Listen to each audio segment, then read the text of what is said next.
Hail! So, session number 2 of Mirror Mirror Reflections happened last night at the time of this video's recording. Sadly, last night our drow couldn't make it, but our Kelf and our human could, so I ran the game anyways. I have this policy: if I have at least 2 players, I run my games, regardless of the number of players I have. Because you know what to say, on with the show. The show must go on and all that stuff. Okay. So the session begins right after the hanging. They take the lady away. The players discover that some NPCs actually pull some money together to be able to bury the woman and her husband together, because all in all they were a really good couple together and people knew them for being a really good couple. So that weirded out the players. They're like, okay, even after all she did, and well, it was unprecedented. So they go to sleep. They wake up.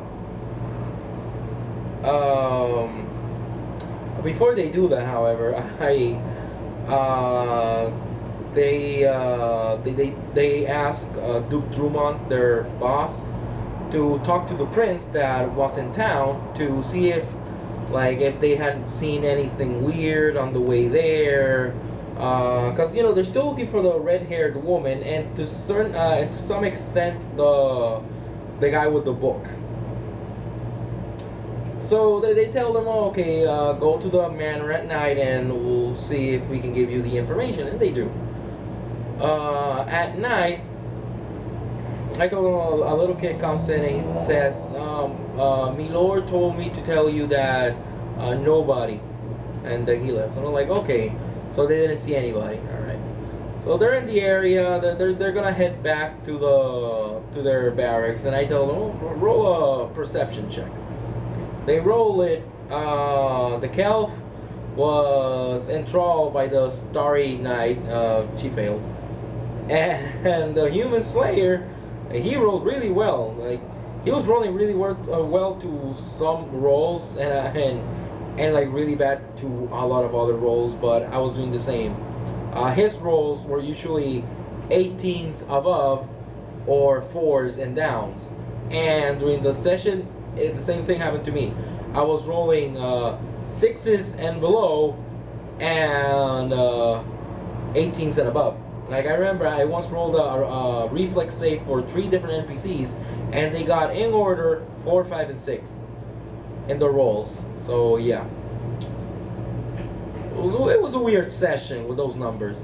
A lot of 3s, yeah, a lot of them. I probably rolled like 5 3s during the last night's session, and the human slayer also rolled a lot of 3s. Anyways, he made the perception check. He saw this young lady, like, completely covered head to toe. Like, she had like a not exactly a burqa, but like she was covered, but her face was showing, but they couldn't see her face because she had her back turned towards them. She was like trying to she was moving sneakily. And he says, okay, I'm gonna grab a knife and I'm gonna throw it at her. And I'm like, really? And he's like, yeah, I'm gonna throw a knife at her. I'm like, okay. He rolls, he hits her. She takes a lot of damage. She probably took like 21 points of damage. It was crazy. She gets hit. She makes the save to not lose her baseline speed, and she starts running. And he says, oh, okay, I start calling for the guards. And I'm like, really? And he's like, yeah, you start calling for the guards. And I'm like, interesting. She runs into the middle of the town, and he's like, ah, yeah. And she runs straight to a guard, and he's like, perfect. And she grabs the guard and starts shaking him like she was telling him something. And he's like, okay. The Kelf is like, oh no. What did you do? This is not what we think it is. And safely enough, well, the guard, I told him the guard is confused. He has no idea. He has this confused look up on his face. And he turns the girl around, and it's a really pretty girl with red hair. And they're like, aha, we got her. And he's like, it's the girl, right? And I'm like, no, she has red hair, and she's really pretty, but it's not the same girl. And he's like, oh. And then a lot of guards show up. Eventually the sheriff of the town shows up, and he starts excusing himself for what had happened to the young lady.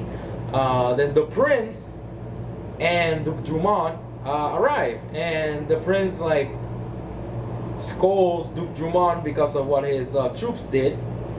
The PCs work for Duke Drummond, so they count as the Duke's troops. And then he looks to the girl and he says, "And you, how dare you leave the house so late at night?" And he like slaps her really hard. The guy was wearing a gauntlet, like I made that clear. The guy's wearing a gauntlet, slaps her really hard, and the girl's knocked down on the floor. And he says, "Oh, escort her to her room." And they're like, "What the is going on?" Then Duke Drummond goes up to the Slayer, grabs him by the by the scruff of his neck, and not the scruff of his neck, but by his collar, and tells him, "What have you done?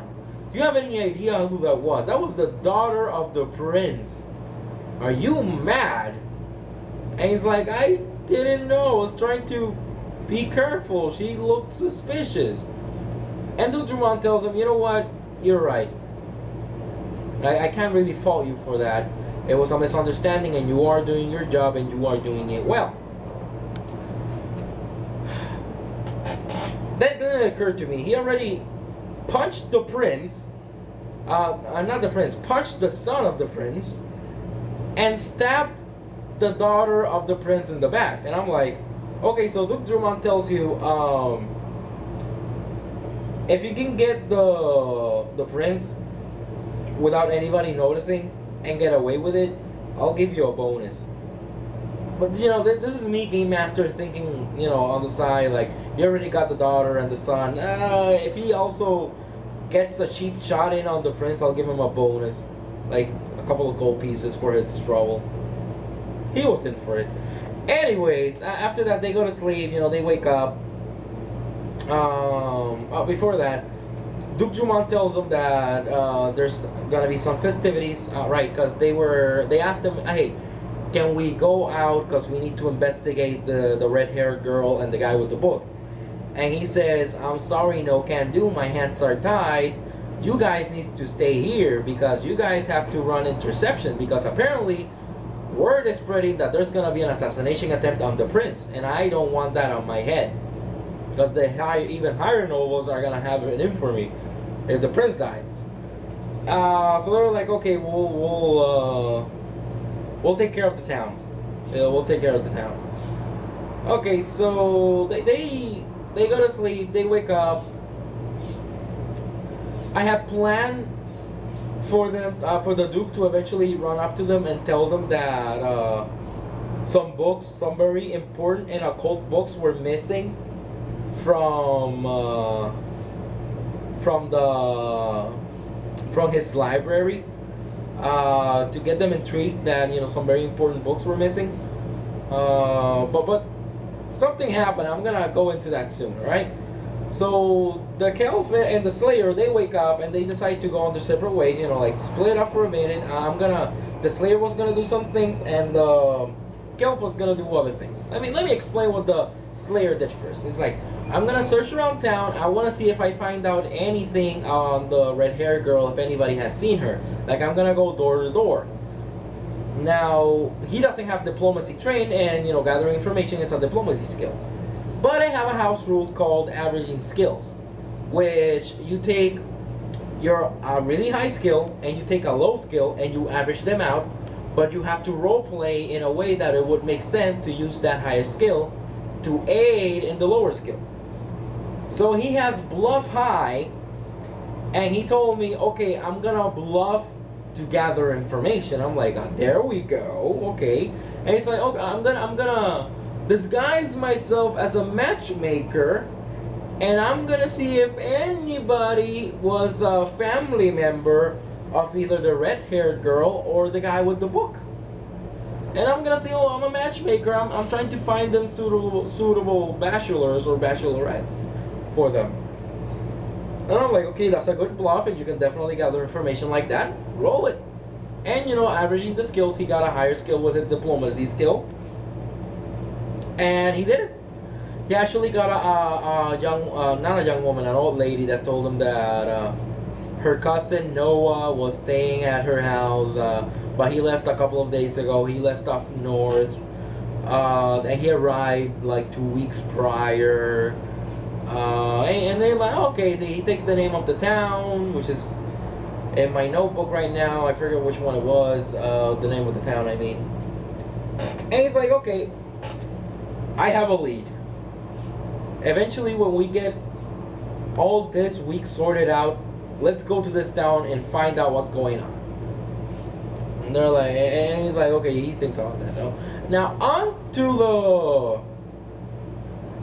the Kelf. Now, the Kelf goes to the library and she starts looking. Because she says, okay, her reasoning is, I want to search every single book the Duke has and see if I can find any information on the weird symbol.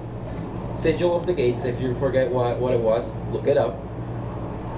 And she looks, I explain, she's a new player, so I explained to her what it's to take 20. She takes 20, she takes the whole hour, searches around the whole library, and I told her, well, you notice that in the back of the library, there are a couple of books missing, around 5 books missing. Or was it 4? Was it 4 or was it 5? I think it was 4. Yeah, because I rolled a d4, it was 4. So yeah, whatever. 4 or 5 doesn't matter. The point is, there are some books missing. And she noticed that, well, not missing, that they're not there. And she checks the dust around it, and I say, yeah, these books are a bit dusty, but where these books, where you could guess books were, it's clean. So that means there were books here and somebody took them and it was recent. And she's like, oh, okay. She doesn't really pay much attention to it. She didn't find what she was looking for. She goes back to the tavern, Schmetterlings. She meets up with the Slayer, with Jack of Knives, and they explain what happened. She explains what happened. He explains what he found out. And I told him that Duke Drummond bursts into the tavern with sword in hand, stabs his sword in a table in front of Proja, the sorceress, the Kelf, and he tells her, Proja, where are my books? And she's like, well, what are you talking about? He's like, Proja, where are my books? And she's like, but what books? Because when she went to the library, she asked for permission from the Duke to go into the library, and the Duke told her that she could. And he tells her, Proja, the only person to be in the library, the last person to be in the library was you. Where are my books? Those are very important books you took. Where are they? And she's freaking out. And she starts really freaking out later when he says, Proja, either the books appear or it's going to be your head. And she says, oh, okay, I roll bluff. I roll bluff and I tell them the books are in the barracks. Let me go get them. And she rolled really high, and he's like, okay, you go get them, but I'm going with you. And she was worried. The Slayer notices this, he lets it happen. Proja and Duke Drummond, they go on their merry way. And the Slayer tells me, okay, I'm gonna follow them, but not follow them, Basically, he's gonna follow them, but he's gonna roll stealth to make sure they don't notice him. And I'm like, okay, excellent. He rolls really well, nobody notices him. In part because I rolled a 2 in the die.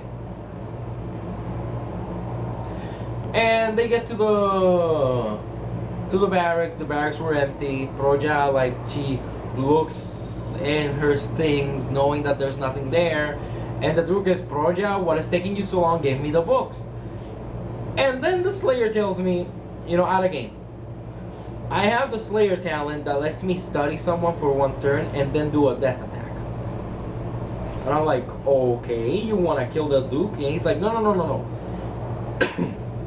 What I want to ask is, the talent gives me a saving, lets me do a death attack, and they get a saving throw to not die. My question is, could I do it non-lethally so they're just knocked out, unconscious? And the first thing that came to my mind is, wow, you have a talent that lets you slay somebody, gives you a save or die, but it doesn't give you the chance to just knock them out. And he's like, yeah. And I'm like, okay, that was kind of crappy writing. But yeah, totally, definitely I'm gonna allow that. If you want to use your death attack to just knock someone out, definitely, because it would make sense that a master assassin would know how to knock someone out and not just outright kill them. So I said, okay, you go ahead, do that. He rolled the attack roll, dealt the damage, dealt considerable amount of damage. And then, well, I rolled really, really low. I'm like, okay, so the Duke is knocked out. And he says, okay, like, let's leave the Duke here. He tells Proya, come with me, I have a lot of ranks in disguise. Let me disguise you, and we'll see how we'll figure this out. Okay, so he decides to disguise her as a maid. Right? She's disguised as a maid, and he tells her, okay, you go into the... You go in there, you go into the manor, and you try to figure things out. Okay. Something I totally forgot, because it was last night, but like I have a lot of fragments. A little bit before that, the night before, they're going around like they feel bad for the girl that the prince like smacked, and they want to find out, you know, what's going on there, you know, what's the problem there. And they go to they figure out which one is her room in the second floor of the manor. They go to the room, and they climb up. Well, the Slayer climbs up, opens the window. The girl looks out. Proya uses message to be able to whisper to the girl. She's very reluctant at first, obviously, because there's somebody there whispering at her from a distance. She's freaked out. But eventually, you know, she warms up a little bit to Proya, and she tells her, like, okay, she doesn't really tell her anything, but, you know, Proya's like, how can we make it up to you for what we did? And she's like, well, I really just want to go into town and go to a bar and have a drink. And they're like, okay, they take her to the bar, and like, she has a drink, and she has only one drink, and then they bring her back to the manor, to her room. It's just something I needed to mention, like, for the session, because, you know, I'm trying to explain everything that happened. Okay, now going back, where was I? That's a problem, like fragmented thoughts. So yeah, Proya is now disguised. She's working inside the manor, trying to find things out. The Slayer is setting up a couple of things in the second floor of the tavern to see if he can like have a place for himself, so he can like from that distance protect the Duke with a bow and arrow, to make sure there are no assassins around. So he starts preparing his area, and he tells me, okay, before I go ahead with that, I wanna get one of the Duke's bodyguards, or one of his personal guard, and I wanna see if I can knock one out, dress myself as them, so I can pose as one of the Duke's closest men, so I can protect them better. I'm like, okay, that's a really good idea. He goes over to, there's a tent where all the Duke's the Prince's guards are. And, you know, like, he's scoping the area. I was like, okay, there's one outside. And, you know, he tries to sneak inside. And I actually rolled well there. And the guy actually saw him, because he also rolled really low. And they go up to him, sir, what do you want? Just take your leave. And he's like, oh, I wanted to see if I could talk to the prince, because I had a problem with him last night. I want to see if I could ask for forgiveness. And I'm like, And they're like, oh, you're that guy. I'm like, yeah, so can I go in and talk to the prince? And he looks back and he calls one of his buddies, like, hey, there's a guy here that wants to talk to the prince. And another guy walks out and he stares at him. What do you want? It says, like I said, I just want to see if I can talk to the prince to ask for, say I'm sorry. He calls another, and the other bodyguard, the other guardsman calls another one of his buddies. Hey, this guy over here wants to say he's sorry to the prince. Now, a really big, strong guy walks out, and they start, you know, like exchanging. They have an exchange, but he noticed that these guys don't really like him. And I tell him, well, you notice that the big guy is standing right in front of you, and the other two guys are moving to flank you. And he looks at me and he tells me, okay, so I tell them, look, if you just want to make something out of this, let's go to a clearing and let's just fight it out. Man against man. Show me that you don't need no backup. Let's do this. And the guy's looking at him, sizes him up, and he's like, well, yeah. So the guys that are flanking you grab you. They roll to grab you. They succeed, they grab him. He tries to escape, fails the combat maneuver attack to escape the grapple. They pin him, they tie him up, and they drag him inside of the tent.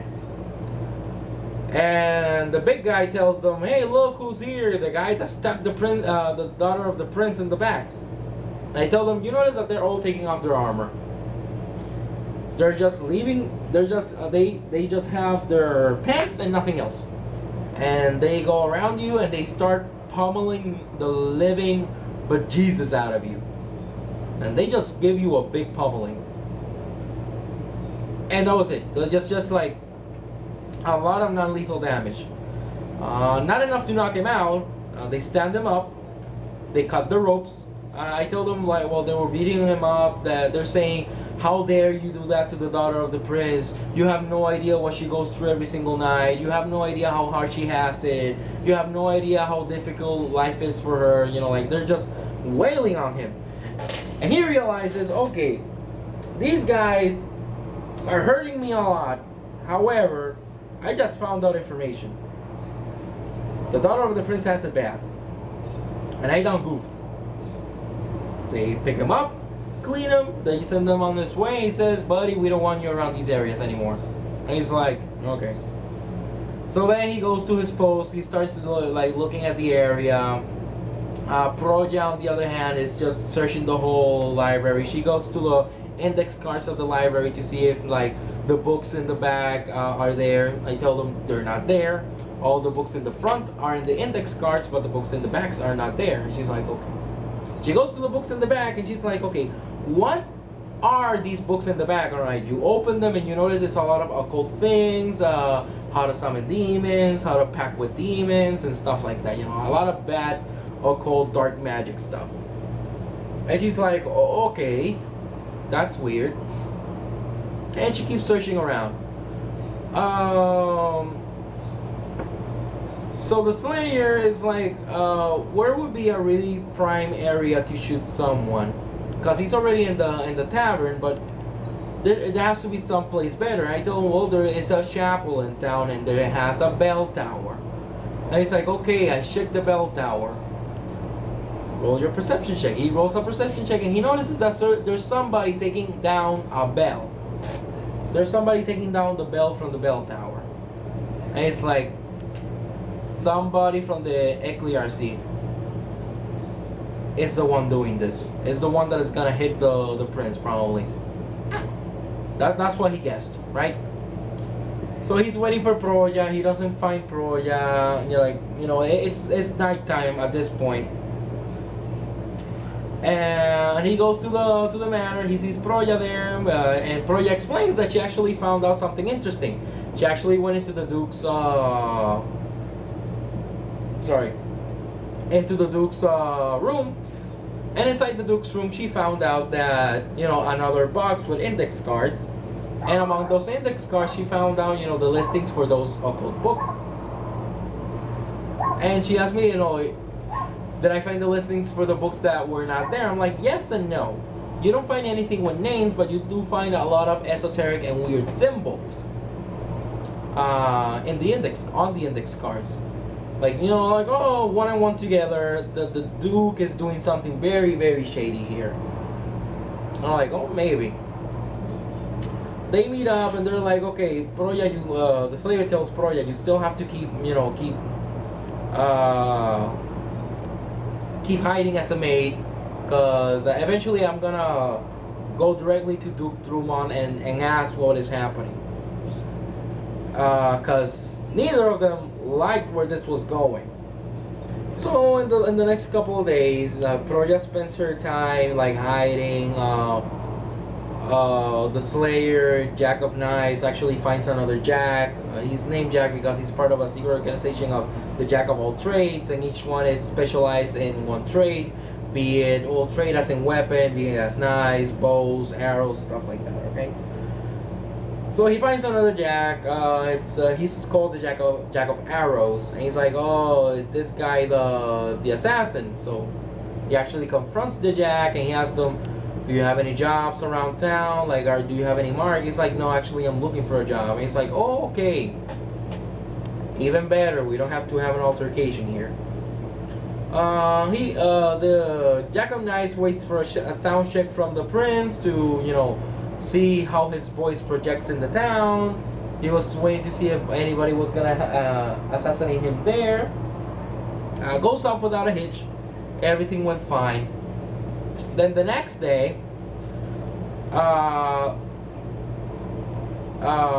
Jack calls Proya over and he's like, okay, you wait at the bottom of the chapel.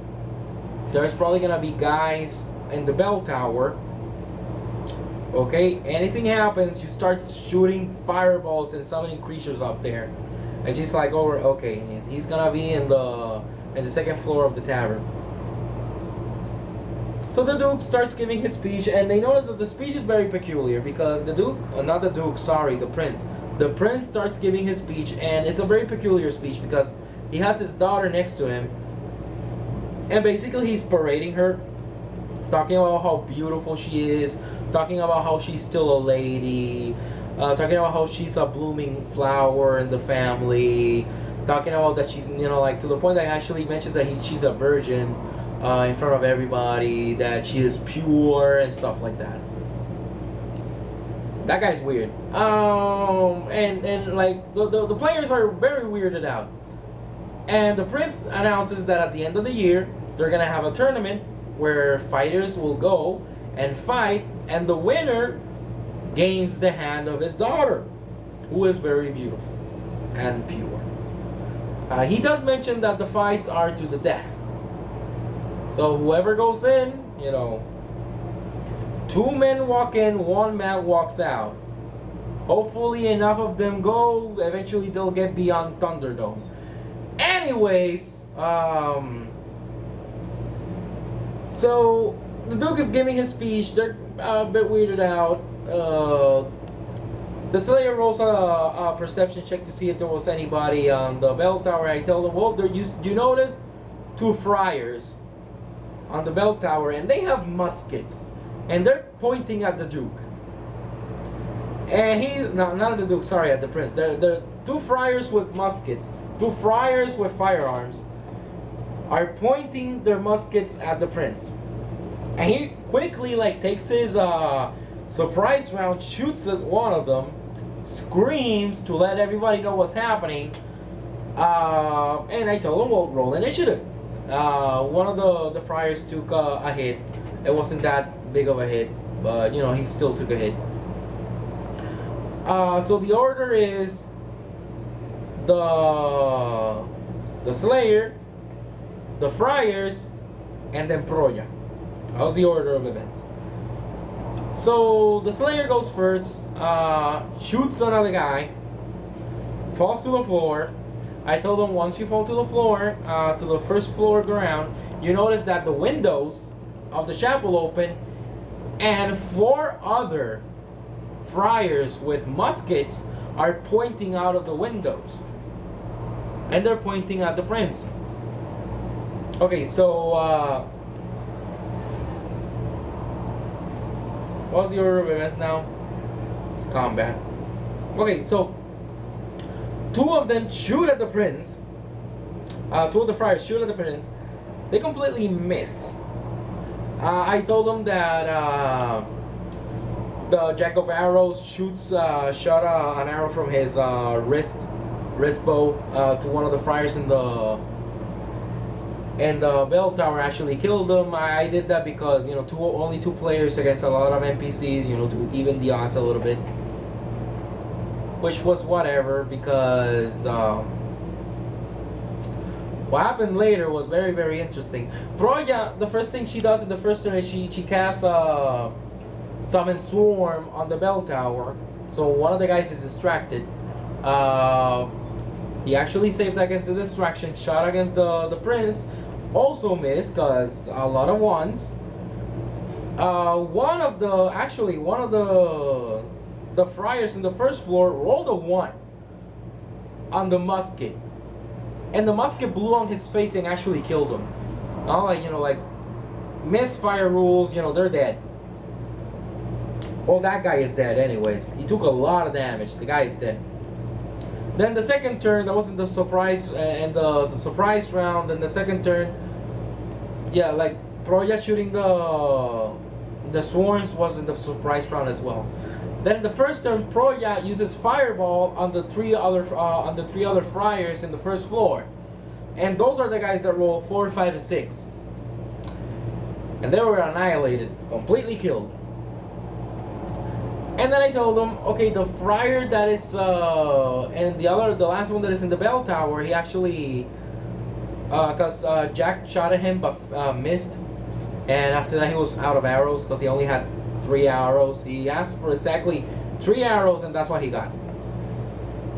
He goes down, the friar on the top, like, he starts going down the stairs, and they're like, oh, we go and we run to the entrance of the chapel. And I'm like, okay, as you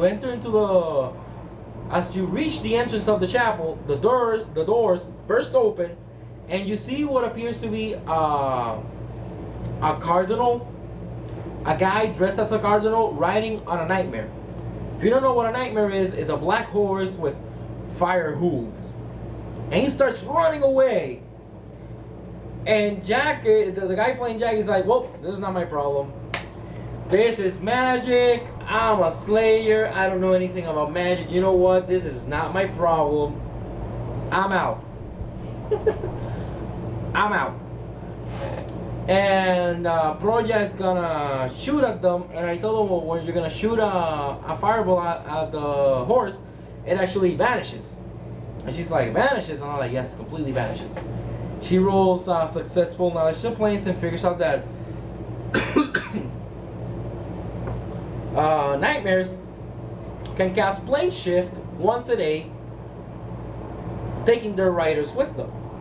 Now, in Mirror, there are not multiple planes. There's a plane separate, which is called, well, there's the second plane will be considered Rasfrangere. They were in Oglinda.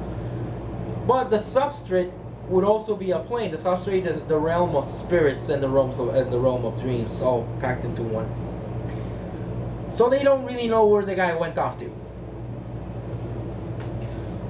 However, in a quick fight, the prince actually walks up to them, and Jack is really freaked out, and he tells Proya, okay, they know the type of magic you use, get out of here, I'll try to cover you.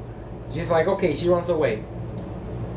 The prince and the duke arrive, and the duke is quickly to scold Jack, and he's like, Jack, where's Proya? Where are you hiding her? You know she has my books, where is she? And he's like, well, I don't know what you're talking about. It's like, Jack, I know you lie. I know you lie a lot. Where is Proya? And the prince just like shoves him away. And like the prince it's this really weird guy. He has this pose. So he's standing like this, grabbing part of his cape. You know, like very pompous, like that. The guy very statuesque, as I always describe it to the players. So the prince starts talking. Oh, no. Pay no attention to the silly little duke. I want to congratulate you and your mage friend for saving me. And Jack is really smart. Well, Jack's player is really smart. He rolls sense motive. He's like, this guy's probably ended up and up, but I want to make sure that he's not going to just kill her afterwards. He rolls really high, and I'm like, no. The guy genuinely looks like he wants to congratulate you and give you something. He's like, okay. He gets Proya, they go to the manor. The prince, tells him, for saving me, I will give you a gigantic boon. He snaps his fingers, and a guy arrives with some vouchers. And they were vouchers for free entry into the contest being held at the end of the year. And the look at the Slayer's face. Thank you. This is very, very generous of you. They were expecting something better, but this guy, the prince, the guy is a douche. The way I run him. So they're left alone. The prince leaves, and they're left alone with the duke. And they'll look really nervous. And well, first of all, the first turn of combat, what Jack did, and I remember now, was he actually shot at the prince. Okay, he says, okay, I'm gonna aim. So we're using aiming rules, called shot rules. I'm gonna call a shot to his leg to make sure he falls down, because shooting someone that's prone is a lot more difficult. And I'm like, that's actually a really good idea. And he actually succeeded, and the prince fell on his face. Okay, so they're there with the duke alone. And the duke starts scolding them, asking them where the book was. And Jack just confronts him. He's like, I have checked Proja out. She doesn't seem to be under any enchantment. She really doesn't know where they are. I have no idea what's going on. And he tells them. Eventually they talk the duke down, and the duke believes them. And he tells them, okay, look, these books are very, very dangerous. They're not originals, because I bought them off some gnomes. But they're, they still have a lot of occult stuff in them. Supposedly stuff from the Dark Ages. Of some ancient beings that come from beyond the stars. Not even that they're from the demons or angels from the substrate. They come from even beyond the substrate itself. And this knowledge in the wrong hands could be very, very dangerous. That's the reasoning of the Duke.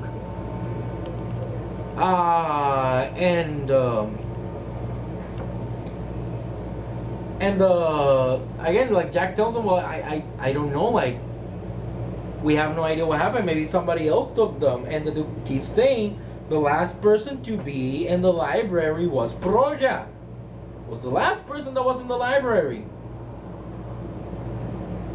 And the only thing they can come up with is maybe she got a whammy, and maybe somebody casted somebody on something very powerful on Proja, and we just didn't notice. And then something snapped. Something clicked on the Slayer, and he's like, Proja, do you have any weird symbols on yourself? And she's like, well, I haven't really checked out. I've been in my maid costume this whole time. And I tell her, the Duke looks at you, and he says, strip. Strip. Strip completely. Now. A bit reluctantly, but she does. And that's the moment that I tell them, as Proja takes off her shirt, you notice in her back the sigil, the symbol. And that's where I ended the session. At that moment where I explained that they saw the symbol, that's where I played the True Detective's theme song again. I loved it. And the look on the players' faces was amazing. It was great. I loved it. And they're like, well, what happened? When did it happen? I'm like, you have no recollection of ever getting that symbol. And they called, a little bit out of game, they called the tattoo artist to remove the the symbol of her back. You know, they removed the symbol. They patch it up. They checked the Duke as well to see if he had any symbols. He didn't have any symbols on them. But that's where the quote of the game night came from. The Slayer then says, "From now on, I'm only trusting naked people." So that was really funny. He only trusts naked people. And like, from now on, every time I meet somebody new, I'm gonna sneak into their shower. I'm gonna sneak in when they're taking a shower. I'm gonna look at them naked. Because that's the only way I'm gonna know if I can trust them now. So that was the end of the session. Really fun session. The players enjoyed it a lot. They're liking a lot the mystery elements into the session that I'm putting into the campaign. Something else that I forgot to mention is